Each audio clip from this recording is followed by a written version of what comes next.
Bonjour. Bonjour.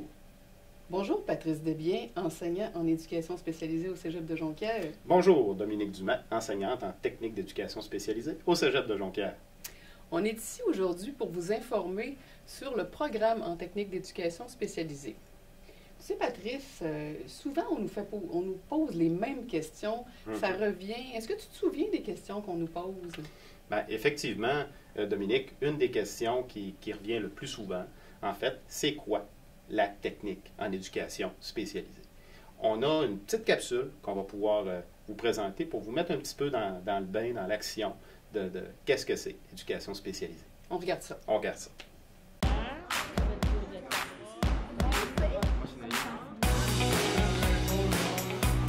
Le programme d'éducation spécialisée, c'est pour intervenir auprès de personnes vivant de la difficulté comme de la déficience ou juste des troubles de comportement, d'opposition. Puis c'est aussi juste pour les accompagner dans la vie quotidienne, de pouvoir les aider à bien intégrer la vie sociale.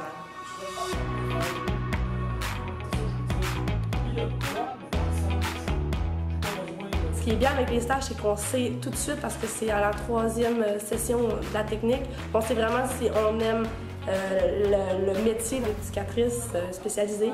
Puis ça nous fait sortir de notre zone de confort, ça nous fait apprendre plein de nouvelles choses, puis on sort de là vraiment grandi.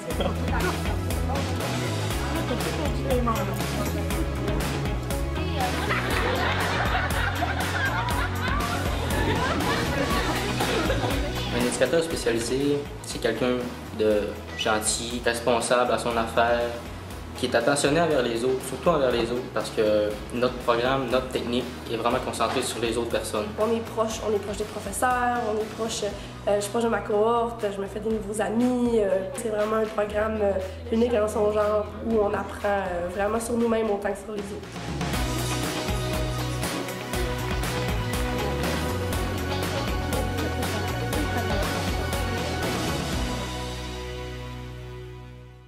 Donc, Dominique, tu vois à travers la capsule que c'est une technique qui est quand même très terrain, qui est très aussi dynamique puis stimulante pour les étudiants.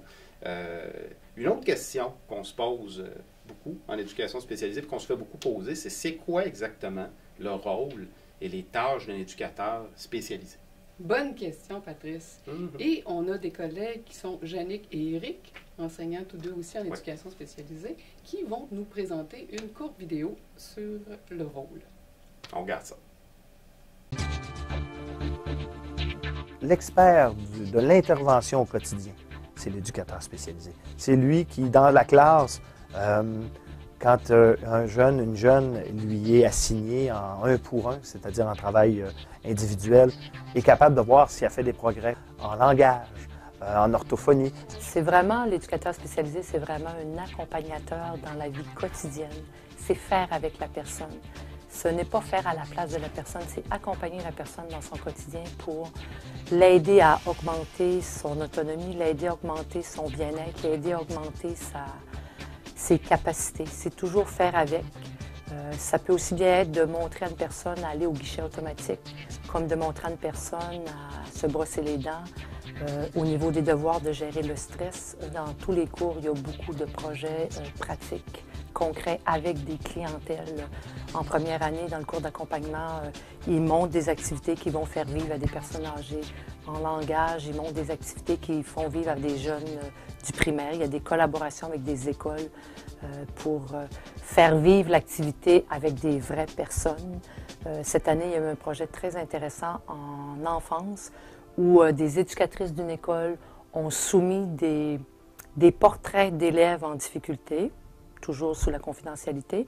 Les étudiants, à partir de ce qu'ils avaient vu en enfance, ont construit des outils cliniques pour que ces éducatrices-là ramènent ça dans leurs écoles et appliquent ça aux jeunes. Cette année, en collaboration avec les centres jeunesse, le Centre Saint-Georges, qui est un centre d'hébergement pour jeunes en difficulté d'adaptation, troubles de délinquance, troubles de comportement, s'est organisé à 2 occasions une partie de hockey entre nos élèves de 5e, 6e session et des jeunes du Centre Saint-Georges au Palais des Sports. C'est vraiment ce côté pratique-là que nos élèves voient puis aiment voir appliquer dans leur formation. C'est pas juste du théorique, c'est pas juste du excusez les guillemets, là, mais assis dans une salle de classe où on apprend une théorie, on l'applique puis on la fait vivre ici en éducation spécialisée. Donc, avec la capsule, vous comprendrez que l'expert de l'intervention au quotidien, c'est l'éducateur spécialisé. Tout à fait. Souvent, on nous demande aussi avec quelle clientèle on peut travailler, puis surtout dans quel milieu de travail les éducateurs se retrouvent. Il y en a plusieurs. Oui, dans oui. toutes les clientèles. C'est très, très varié. Sont possibles. On a soit en difficulté d'adaptation, difficulté d'apprentissage, on peut avoir santé mentale, on a en réinsertion sociale, toxicomanie, les enfants, les ados, les personnes âgées. Donc la clientèle est très, très large. De plus, bon, les clientèles qu'on vient de nommer se retrouvent dans différents milieux. Donc, on peut aller dans les centres de la petite enfance, dans les centres jeunesse, les maisons de jeunes, les organismes communautaires, les centres hospitaliers, les CHSLD, les centres de jour, réadaptation en déficience physique et intellectuelle. Donc, beaucoup de milieux de stage et de travail possibles. Effectivement, c'est très, très varié. Une autre question, Dominique, qu'on se fait poser souvent, c'est quel genre de cours on retrouve dans le programme? Tout à fait. Donc, il y a beaucoup de diversité, hein, puisqu'on a beaucoup d'endroits où on peut aller travailler.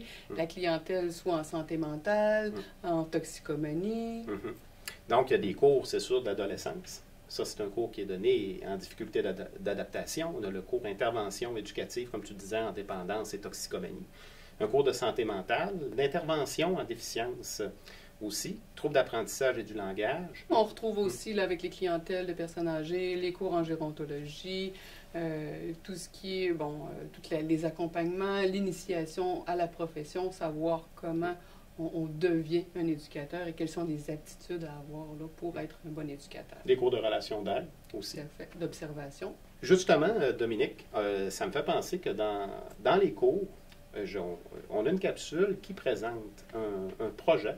Ça peut donner un bon exemple de genre de projet qu'on peut réaliser à l'intérieur des cours.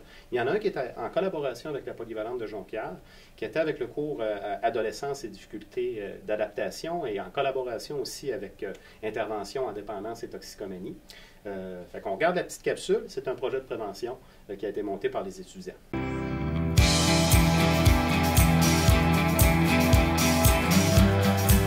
Le projet qu'on a fait aujourd'hui, c'était dans le cadre de notre cours Adolescence en difficulté et de toxicomanie. Dans le fond, c'est pour but de sensibiliser les jeunes. Chacun avait un sujet différent. Fait que c'est ça qui est intéressant. Exemple, la toxicomanie, on a le décrochage scolaire, les relations amoureuses. Tous les sujets sont importants parce qu'on a beaucoup de sujets à travailler.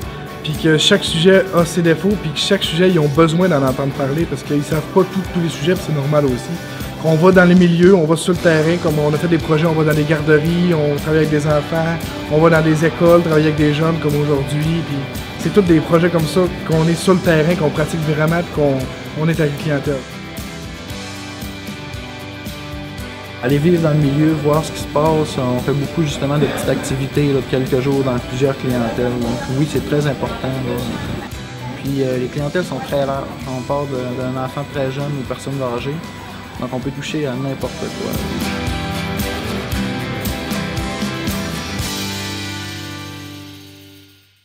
Comme tu le mentionnais, Patrice, effectivement, il y a beaucoup de projets qui se font dans les cours. Ce sont des cours très interactifs. On va rencontrer de la clientèle presque dans tous les cours de clientèle. En fait, on a l'opportunité vraiment d'aller avec les gens dans leur milieu.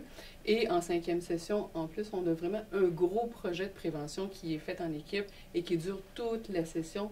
Et ça, en plus des stages. Là. Oui, effectivement. Puis, on se fait ça souvent demander. Tu parles de stage, puis ce qui me vient en tête, c'est une des principales questions. Ça ressemble à quoi les stages? Combien qu'on a de stages? Un peu tout ça. Puis justement, on a une invitée aujourd'hui qui va venir nous parler de son stage en technique d'éducation spécialisée. Elle fait un stage en 3e session, un stage perlé, qui va être accompagné d'Éric Simard, qui est un enseignant en technique d'éducation spécialisée. Et pour préciser, effectivement, tu parles du stage perlé, qui est l'ancienne appellation. Oui. Maintenant, on dit les stages 3 jours Oui, et c'est les vrai. stages 5 jours. Donc, notre bel ami qui est là va nous parler de son premier stage, donc qui est à la 3e session et qui est de 3 jours semaine. Et à la fin du stage, mais à la fin de la technique, en fait, maintenant, il y a un deuxième stage qui est de 5 jours semaine à la 6e session. C'est un stage temps plein, en Exactement. fait. 5 jours semaine. Donc, on peut passer à l'entrevue avec Erika et Éric. Oui, bonjour. Éric Simard, enseignant en éducation spécialisée au Cégep de Jonquière. Je suis accompagné de Mme Erika Savard, étudiante en 2e année en technique d'éducation spécialisée avec nous cette année. Erika, bonjour. Bonjour. Comment ça va? Ça va bien, vous? Oh, ça va tout à fait, ça va Oui. tout à fait. Bienvenue. Ben, merci. Bienvenue à ce court reportage sur l'éducation spécialisée. Erika, présentement, tu es en stage d'application et de sensibilisation en 2e année au Cégep avec nous. Oui. Explique-nous à quel endroit tu fais ton stage? Oui, moi j'effectue mon stage à l'école secondaire Charles Gravel. Oui. Donc c'est une classe d'adolescents âgés entre 12 et 15 ans qui présentent des problèmes reliés à la psychopathologie. Super. Donc, c'est une clientèle adolescente. Oui, exactement. Parfait. Dans une école secondaire à Charles Gravel, école polyvalente. C'est Merci. Super. Hey, pour nous situer, là, es-tu capable de nous expliquer quelles sont les tâches que tu fais dans un contexte de stage de 2e année? Je te dirais, c'est ton premier contact avec une clientèle adolescente, mais avec des lunettes d'éducatrice spécialisée. Explique-moi quelles sont tes principales tâches présentement. Oui, bien, dans le cadre de mon stage, c'est sûr que plus les semaines avancent, bien, plus je vais réaliser des interventions individuelles avec les jeunes. Après ça, je vais animer des activités éducatives, je vais cibler des besoins que les jeunes peuvent avoir. Donc, vraiment animer des habiletés sociales. Ensuite, je suis vraiment les jeunes partout où est-ce qu'ils vont. Donc, quand ils sont dans la classe principale, je suis toujours avec eux. OK. S'ils sortent de la classe, par exemple, s'ils vont faire des activités en dehors de l'école, je les suis aussi. Donc, je suis vraiment tout le temps présence élève. On ne peut pas donner de meilleures explications pour un stage de 2e année. Félicitations, Erika. Merci. Écoute, pour toi, là, les compétences, les qualités, les attitudes, qu'est-ce que ça prend pour être une éducatrice en formation comme tu l'es présentement?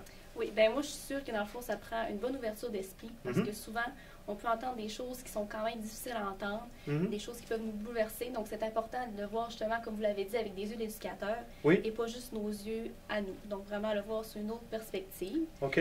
Ensuite, je dis aussi qu'il faut vraiment être empathique. Donc, vraiment être capable d'accueillir ce que la personne devant soi nous dit, OK. sans toutefois rentrer trop dans ce qu'elle nous dit justement, donc garder un certain recul.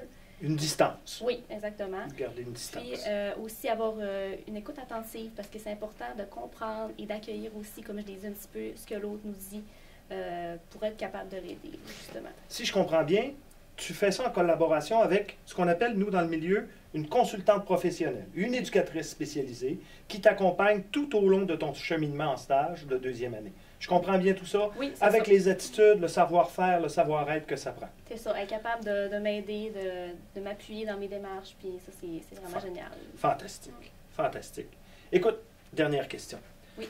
J'aimerais ça que tu me donnes un coup de cœur. Présentement, tu es rendu, on est à mi-chemin dans ton stage. 7e, 8e semaine de stage. Oui, c'est ça. Quel est ton coup de cœur du stage présentement? Ah, ben ça, c'est vraiment facile, c'est la clientèle. C'est OK. vraiment les liens qu'on crée au fil des semaines avec eux. OK. J'apprends à connaître la clientèle, justement. Moi, dans mon cadre à moi, c'est les jeunes. J'apprends à créer des liens avec eux. Oui, d'accord. C'est ça, je m'intéresse à eux, puis c'est vraiment gratifiant de voir que ça rapporte. Là. Merci, Erika. Quelle belle présentation d'un stage de sensibilisation et d'application de 2e année en éducation spécialisée. Erika, tu permets? J'aimerais qu'on enchaîne avec une vidéo qui va nous présenter d'autres étudiantes comme toi en éducation spécialisée qui vont nous parler de leur milieu de stage, qui vont nous parler de leur clientèle, qui vont nous parler des tâches qu'elles effectuent en éducation spécialisée. On y va? Oui. Bonjour, je m'appelle Mégane Simard, je suis finissante au Cégep de Jonquière en technique d'éducation spécialisée. Bonjour, moi je m'appelle Pierre-Alexandre Imbeau, je suis étudiant en éducation spécialisée au Cégep de Jonquière. Bonjour, moi c'est Gabriel Vachon, je suis étudiant en éducation spécialisée au Cégep de Jonquière.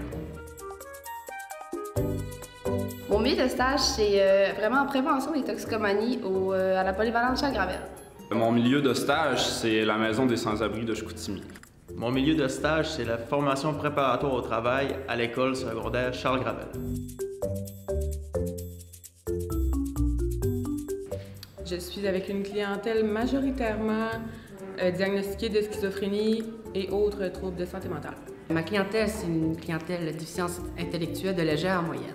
Ma clientèle, en ce moment, je suis avec une classe de 6e année, donc c'est des jeunes de 11 à 12 ans.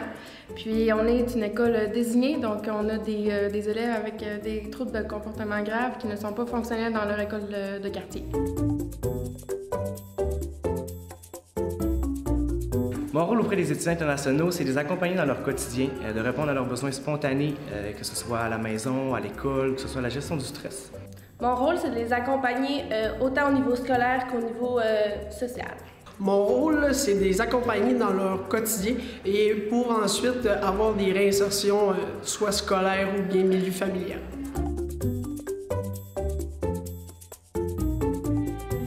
Moi, mon coup de cœur, c'est que c'est une clientèle qui a beaucoup de véhicules et qui a beaucoup de choses à partager avec les plus jeunes. Mon coup de cœur à l'école Riverside, c'est qu'on se sent comme dans une grande famille. On travaille beaucoup en équipe et on a une très belle collaboration. Mon coup de cœur par rapport à la clientèle, c'est que c'est toujours en train de bouger, c'est différent chaque jour.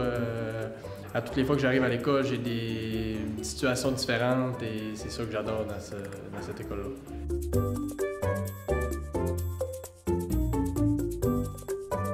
Les attitudes à avoir, c'est d'être patient et d'être ouvert et justement d'être créatif pour pouvoir leur apporter plein de nouvelles activités tous les jours.